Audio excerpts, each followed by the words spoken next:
이 세상에서 가장 불쌍한 사람은 누구일까요? 누가 가장 불쌍한 사람이라고 생각이 되십니까? 어떤 분은 저요 이렇게 얘기하시는 분도 있을 것 같아요. 그죠? 제가 가장 불쌍해요 이렇게 말하시는 분도 있을 거예요. 어떤 사람들은 이 역사 가운데 가장 불쌍한 사람은 바로 예수다 이렇게 말하는 분이 있어요. 하나님의 아들이라고 하면서 이 땅에 와서 12명 뽑아놓은 제자들, 그 제자들에게 배신당하고 그의 생의 마지막은 가장 최고의 무서운 사형 형틀인 십자가에 못 박혀 죽었기 때문에 예수야말로 가장 불쌍한 사람이다, 불행한 삶을 살았다 이렇게 얘기하는 분들이 있어요. 불신자들이 물론 이렇게 이야기하죠. 누구보다도 험악한 삶을 살았고 누구보다도 비참한 삶을 살았고 누구보다도 정말 안타까운 불행의 삶이었다 이렇게 이제 얘기하는 거예요. 그런데 성경은 이 예수 그리스도의 삶이야말로 가장 복된 삶이다, 가장 가치 있는 삶이다 이렇게 증언하고 있습니다. 왜 그렇습니까? 그렇게 비참한, 그렇게 험악한 십자가에 못 박혀 돌아가셨는데, 제자들에게 배신당하는 아픔까지 있었는데 왜 예수 그리스도의 삶이 가장 고상하고 가장 가치 있고 가장 행복한 삶이다 이렇게 말을 할 수 있을까요? 그건 다른 것 아니에요. 예수 그리스도 그분이 생명을 구원했기 때문에 그런 거예요. 누구보다도 비참한 삶을 산 것 같고 누구보다도 인간적으로는, 육신적으로는 고통의 삶을 마지막 순간에 당했지만 그 십자가 사건이 많은 죄인들을 구원하는 삶이었기 때문에, 만약에 십자가로 예수의 인생이 마쳤다고 한다면 정말 세상 사람들이 말하는 것처럼 예수는 불쌍한 사람이다 이렇게 말할 수 있겠죠. 그러나 예수님은 십자가로 끝난 인생이 아니라 부활이 있기 때문에 그 부활을 통해서 모든 사람들의, 잠자는 자들의 첫 열매가 되어주시고 그 부활을 통해서 지금도 살아계셔서 우리의 주인이 되시기 때문에, 그래서 예수님의 그 삶은 누구보다도 가장 가치 있고 고상하고 행복한 삶, 복된 삶이었다 이렇게 우리가 이야기할 수 있는 거죠.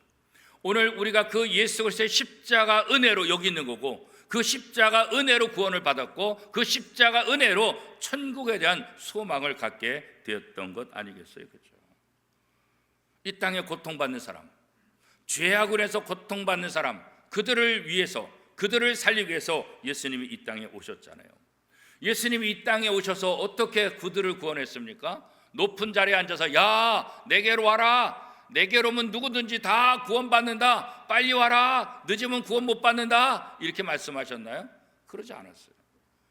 일일이 구원받을 사람들을 일일이 찾아다니셨다. 일일이.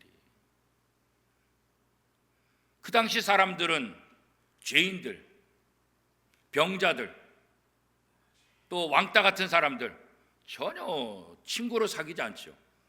그들과 가까이 하면 자기도 문제 있는 사람이 되어서 많은 사람들의 따가운 시선 때문에 그런 사람들을 만나지 않아요. 그런데 예수님은 죄인들을 찾아가셨어요. 병든 자를 찾아가셨어요. 문제아들을 찾아가셨어요. 그리고 그들의 친구가 되었어요.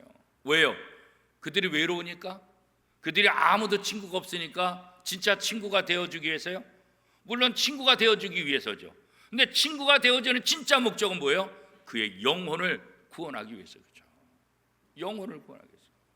오늘 우리가 사람을 사귀고 직장을 다니고 우리가 여러 가지 일들을 하는 진짜 목적은 뭘까? 우리가 직장에서 월급을 받고 우리의 생계를 유지하는 것, 이거 중요하죠.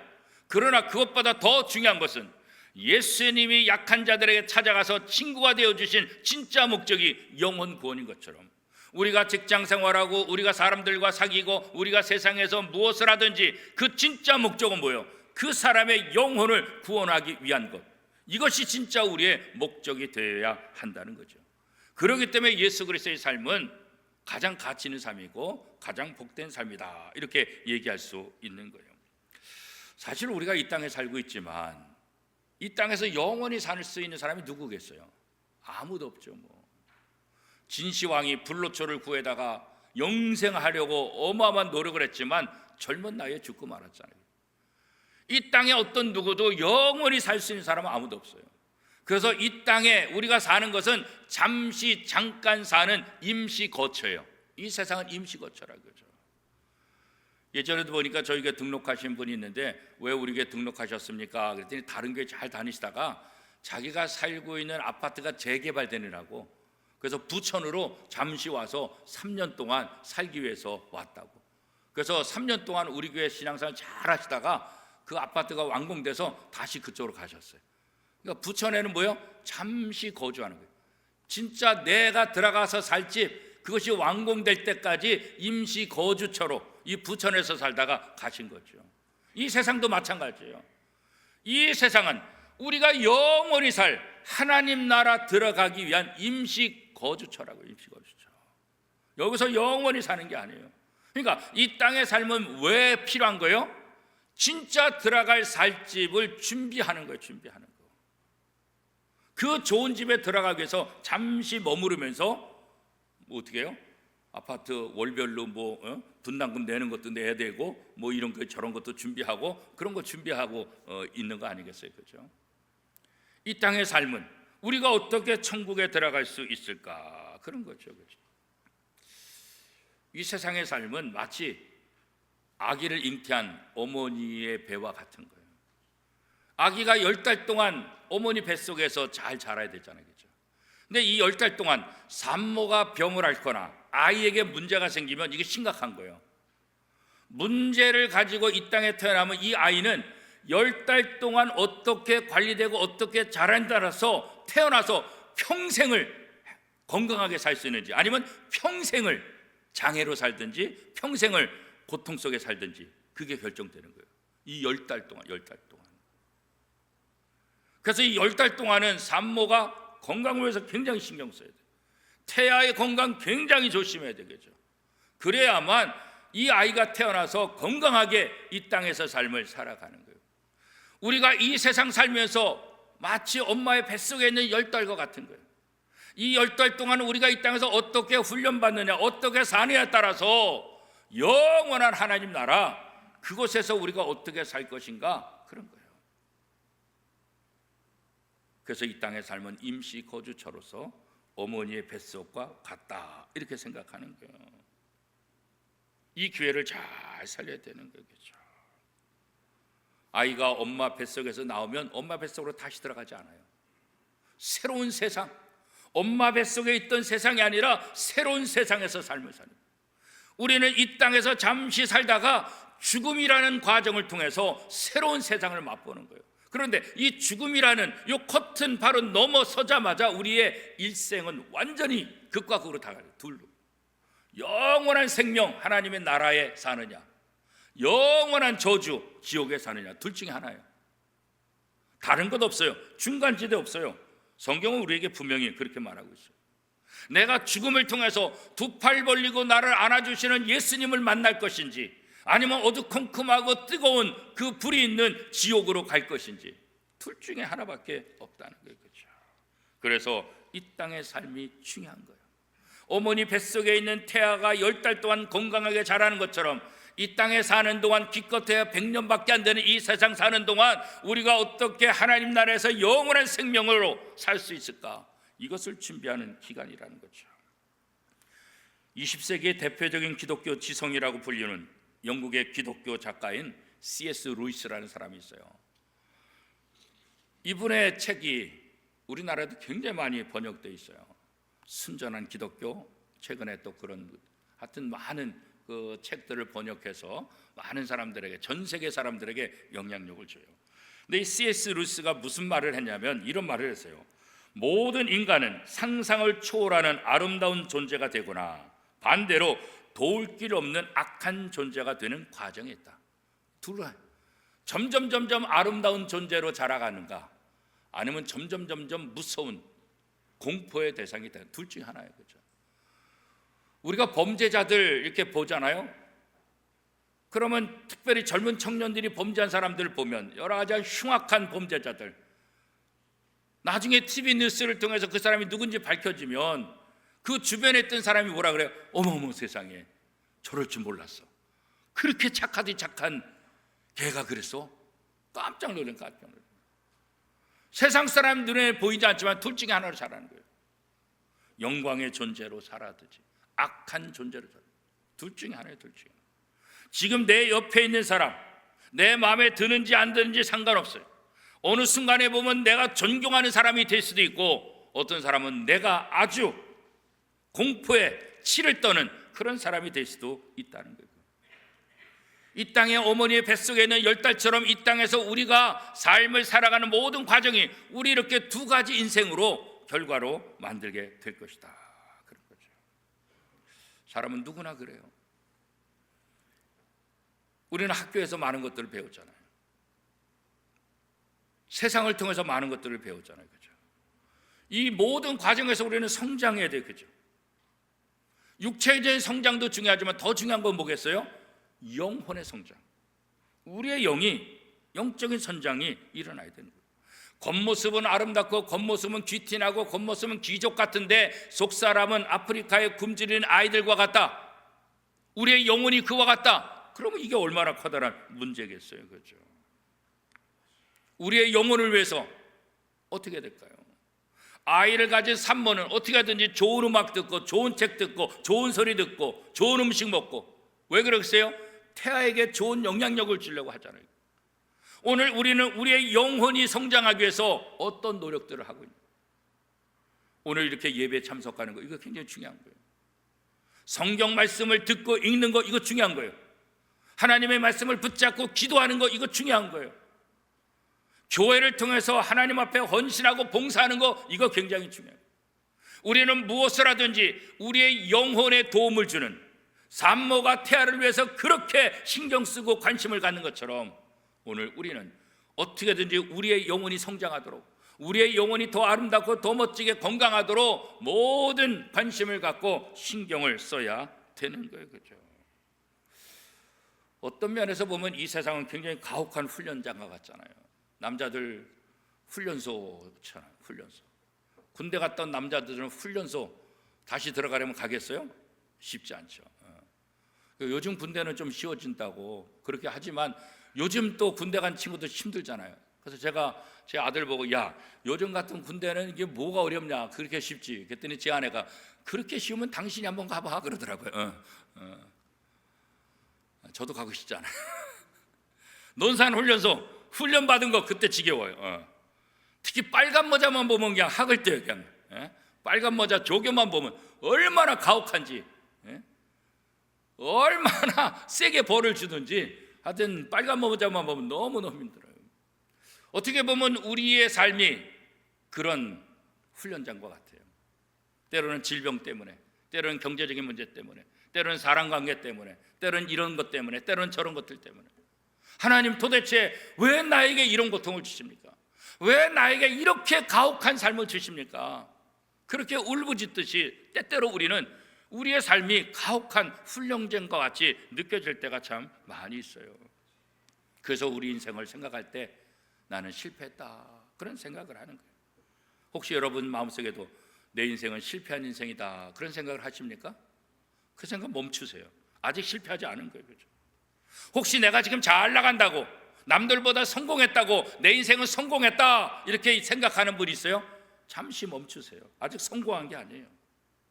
우리의 진짜 실패, 우리의 진짜 성공은 언제 판가름 나는 거예요? 우리가 죽는 그 순간에. 거죠. 이 세상을 마무리하는 그 순간에 우리의 인생이 진짜 실패했는지, 우리의 인생이 성공했는지, 그때 판가름 나는 거예요. 때때로 고통스럽고 때때로 아픔이 있지만 우리의 영혼을 살찌고 우리의 영혼이 하나님 앞에 온전히 선다고 한다면 우리는 하나님 앞에 성공한 인생이 되는 거예요. 세상에서 아무리 유명하고 큰 집에 살고 좋은 것을 다 누린다 할지라도 우리의 영혼이 멸망하면 결국은 실패한 인생이 되는 거죠.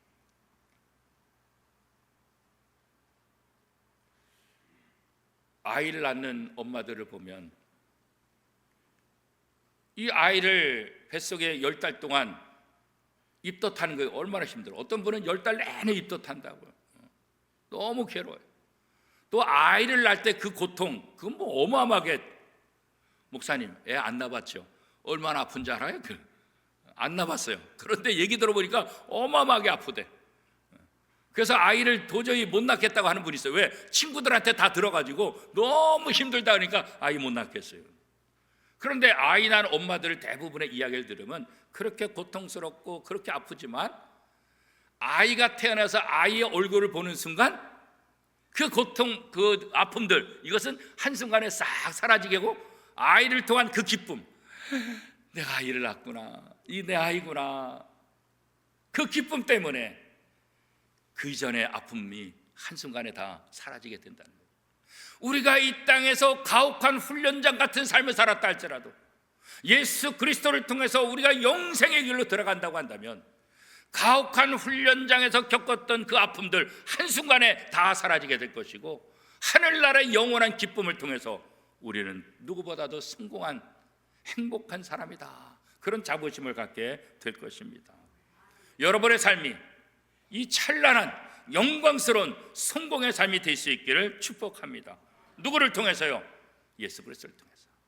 우리가 이 땅에서 당하는 가혹한 모든 훈련장 같은 거 아픔들, 이것은 지옥의 그림자에 불과해요. 지옥에 가면 상상도 할 수 없어요. 우리가 즐기는 모든 좋은 것들 천국에 비하면 그것도 그림자에 불과해요.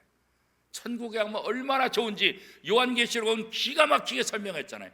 인간의 언어로 그렇게 표현한 거죠. 그 이상이라고 성경은 이야기하고 있어요.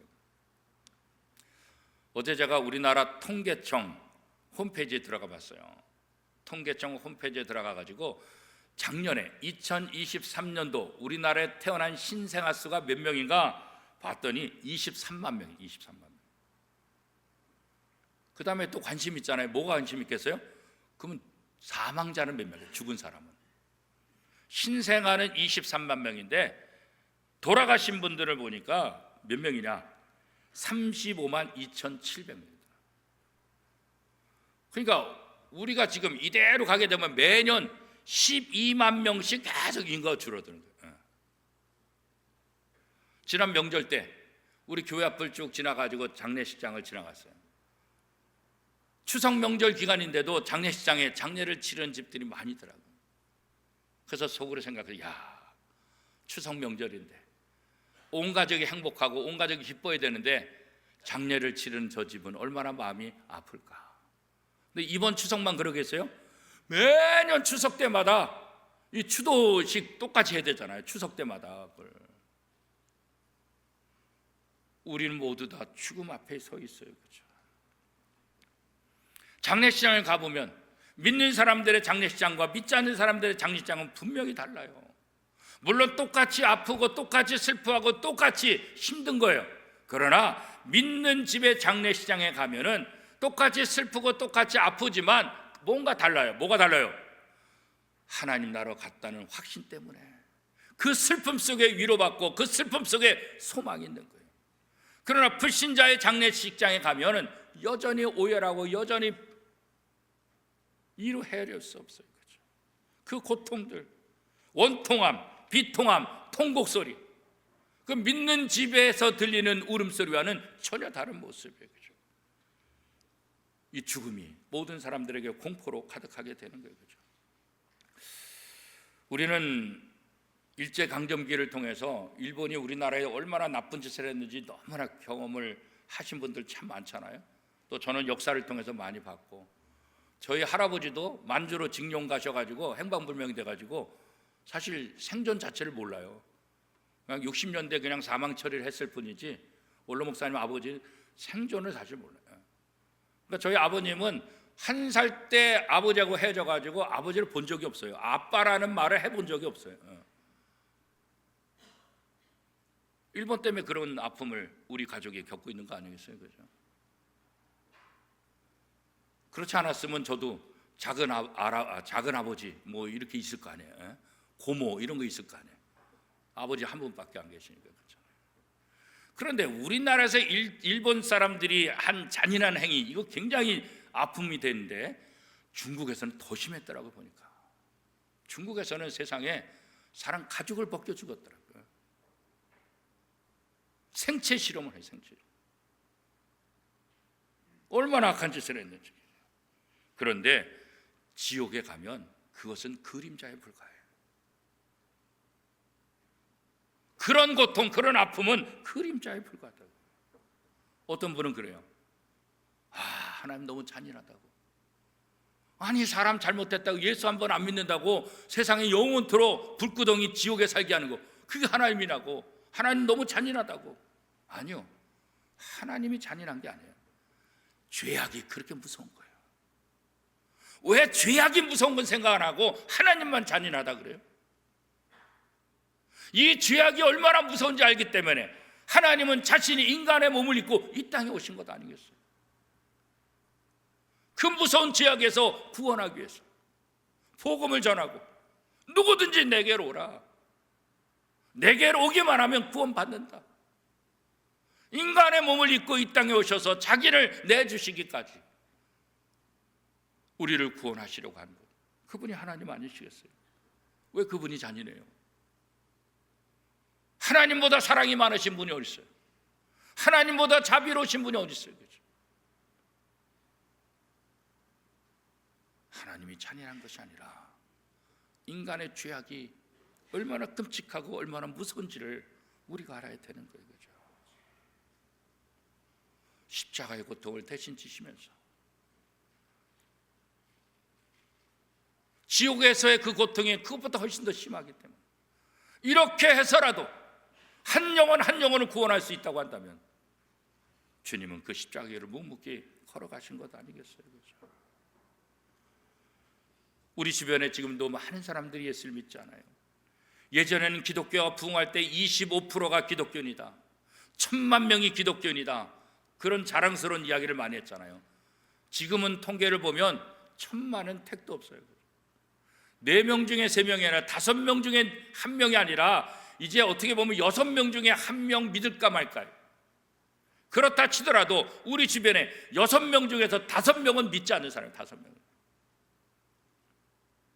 우리 주변에 믿지 않는 사람들이 얼마나 많아요. 지옥에 갈 사람들이 얼마나 많이 있어요. 그렇죠? 지금 세상에서 잘 살고 지금 세상에서 성공하고 지금 세상에서 괜찮은 것 같아 보이지만 그 결말이 어떤지 성경은 분명히 말하고 있잖아요. 그렇죠? 그들이 장차 경험해야 될 그 최종의 심판의 모습 얼마나 처참한, 눈으로 볼 수 없는 거잖아요. 그렇죠? 그래서 하나님은 이 땅에 오셔서 구원을 베푸신 것 아니에요. 이사야 49장 15절은 하나님의 마음을 이렇게 표현하고 있습니다. 여인이 어찌 그 젖 먹는 자식을 잊겠으며 자기 태에서 난 아들을 긍휼히 여기지 않겠느냐. 그들은 혹시 잊을지라도 나는 너를 잊지 아니할 것이라. 세상에 어떤 엄마가 자기 애를 잊겠어요? 말도 안 되지. 그러나 그런 일이 혹 일어난다 할지라도 하나님은 절대로 하나님이 선택한 하나님의 백성들을 잊지 않겠다. 끝까지 구원하시겠다고. 이것보다 놀라운 하나님의 사랑이 세상에 어디 있어요? 오늘 읽은 누가복음 15장에 보면 2개의 비유가 나오고 있어요. 첫 번째 비유는 무엇입니까? 어떤 사람이 양 100마리가 있어요. 근데 한 마리 잃어버렸어요. 이 양 주인이 어때요? 그까지 그 100마리 중에 한 마리인데 그 한 마리 나중에 찾으면 되고 괜찮아, 이렇게 생각했어요? 그렇지 않았어요. 99마리를 놔두고 그 한 마리를 밤새도록 찾았다 그랬어요. 골짜기를 건너고 숲을 건너고 가시덤불을 건너고 수고해서 결국 그 한 마리를 찾아서 어깨에 둘러매고 너무나 기뻐서 잔치를 벌이는 모습. 이 비유를 통해서 하나님께서 하시고자 하는 말씀의 의미가 무엇입니까? 누가복음 15장 7절 말씀, 우리 같이 한번 읽어보겠습니다. 내가 너에게 이르노니 이와 같이 죄인 한 사람이 회개하면 하늘에서는 회개할 것이 없는 의인 99로 말미암아 기뻐하는 것보다 더하리라. 양 한 마리를 찾아서 메고 오는 이 목자가 그렇게 기쁘다고 한다면 한 영혼을 구원했을 때 하나님이 얼마나 기뻐하겠느냐. 두 번째 비유는 뭐예요? 10드라크마 이야기. 한 여인이 10드라크마를 신랑에게 받았는데 그 하나를 잃어버렸어요. 동전 하나를. 이 10드라크마는 단순히 동전 10개가 아니에요. 이것은 혼수품이에요. 우리가 오늘 결혼하면 반지를 주고 목걸이를 주는 것처럼 그 당시에는 이 드라크마를 10개로 해가지고 혼수품으로 아내한테 선물로 준 거예요. 그냥 선물, 그냥 동전이 아니에요. 여러분 결혼 반지 잊어버리면 아이고 뭐 더 비싼 거 사지 뭐 그래요? 더 비싼 거 더 좋은 거 살 수 있어요. 그러나 그 의미는 뭐예요? 예전 것과 같아요? 그렇지 않아요. 잊어버린 건 결혼 반지예요. 더 좋은 거 사면 뭐예요? 그럼 결혼 반지 아니에요. 결혼 반지가 은가락질 할지라도 옛날 어른들은 그거 귀하게 여기는 거. 왜요? 결혼 약속품이기 때문에. 목걸이도 마찬가지예요. 잊어버리면 더 좋은 거 살 수 있어요. 그러나 더 좋은 거 사더라도 그건 다른 거예요. 오늘 이 여인에게 이 10드라크마를 된 것은 이 결혼 혼수품이라고, 자기 남편을 생각하는 거라고. 그냥 버릴 수가 없어요. 밤새도록 온 집안을 다 뒤집어서 결국 한 드라크마를 찾았어요. 너무나 기뻐요. 친구들을 불러, 야 내가 이거 찾았다. 이 비유를 통해서 예수님께서 어떤 의미를 부여하고 있습니까? 누가복음 15장 10절 말씀, 우리 한 목소리를 같이 읽겠습니다. 내가 너에게 이르노니 이와 같이 죄인 한 사람이 회개하면 하나님의 사자들 앞에 기쁨이 되느니라. 한 드라크마 찾아가지고 이 여인이 기뻐하는 그 모습, 한 영혼이 회개하고 돌아오면 하나님이 얼마나 기뻐하겠느냐. 11절부터는 읽지는 않았지만 우리가 잘 아는 집 나간 둘째 아들이잖아요. 집 나가서 재산 상속받아서 다 나가서 아무 소식이 없어요. 죽었는 줄 알고 아버지는 늘 걱정해요. 맨날 그 아들이 돌아오기를 원해요. 어느 날 그 아들이 돌아왔어요. 아버지는 너무 기뻐서 송아지 잡아라 뭐해라 잔치를 벌여요. 누가복음 15장 22절 23절 말씀에 보면 아버지는 종들에게 이르되 제일 좋은 옷을 내어다가 입히고 손에 가락지를 끼우고 발에 신을 신기라. 그리고 살찐 송아지를 끌어다가 잡으라. 우리가 먹고 즐기자. 그죠? 얼마나 기뻤으면, 한 영혼의 기쁨이 하나님에게 얼마나 기쁨이 되는가를 이 세 개의 비유를 통해서 우리에게 말씀해 주고 있는 거예요. 양을 그렇게 찾고 동전을 그렇게 찾는다고 한다면 잃어버린 영혼을 위해서 하나님이 얼마나 관심을 갖고 찾겠냐 이거죠. 양 한 마리가 소중하듯이, 동전 하나가 소중하듯이 잃어버린 영혼은 얼마나 더 소중하겠냐 그죠. 양 한 마리 찾듯, 잃어버린 동전 하나 찾듯 그런 열심을 가지고 우리가 한 영혼을 찾는다고 한다면, 그리고 그 영혼이 하나님 앞에 돌아온다고 한다면 나만 기뻐하겠어요? 하나님이 얼마나 기뻐하겠냐. 오늘 우리는 어떻게 하면 하나님께 기쁨이 될 수 있을까? 너무나 분명하잖아요. 뭐예요? 한 영혼을 구하는 거예요. 하나님 우리에게 내 목숨 바쳐라, 내 재산 다 바쳐라 그렇게 말하지 않잖아요. 한 영혼 구해라. 한 영혼. 내 목숨 다 바쳐라, 내 재산 다 바쳐라 그래도 할 판인데 한 영혼을 구원하라. 이거 얼마나 쉬워요. 얼마나 감사해요. 그죠? 내가 내 영혼 구원했으니까 너 오늘부터 내 재산 다 바쳐? 하나님 그런 분이 아니라고요. 내가 내 영혼 구원했으니까 너도 다른 사람 영혼 구원해야 돼. 전도는 해도 좋고 안 해도 좋은 게 아니잖아요. 선택이 아니라 필수라고 성경은 말하고 있어요. 먼저 나 자신의 영혼을 구원해야 돼요. 그리고 다른 사람의 영혼을 구원해야 돼요. 천국 가면 하나님 앞에서 우리가 듣는 소리가 있을 거예요. 하나님이 우리한테 질문할 거예요. 천국 가면 뭐라고 질문하실까요? 우리가 천국 가면 하나님이 우리를 딱 맞으신 다음에 뭐라고 말씀하실까요? 그냥 상상이에요. 아마 이런 말씀하실 거예요. 너 혼자 왔냐? 너 혼자 왔냐? 내가 너 구원하기 위해서 내 아들 독생자 예수 그리스도를 십자가에 못 박았는데 너는 혼자 왔냐? 내 아내는 어디 있냐? 내 남편은 어디 있냐? 내 자식은 어디 있냐? 내 부모는 어디 있느냐? 내가 그렇게 사랑했던 친구들 그들은 어디 있느냐? 너 혼자 왔냐? 오늘 이 예배도 마찬가지예요. 혼자 오셨습니까? 내 자녀들과 함께 왔습니까? 내 형제들과 함께 왔습니까?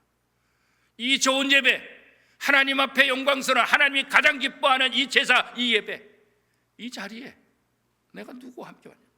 혼자 오셨습니까?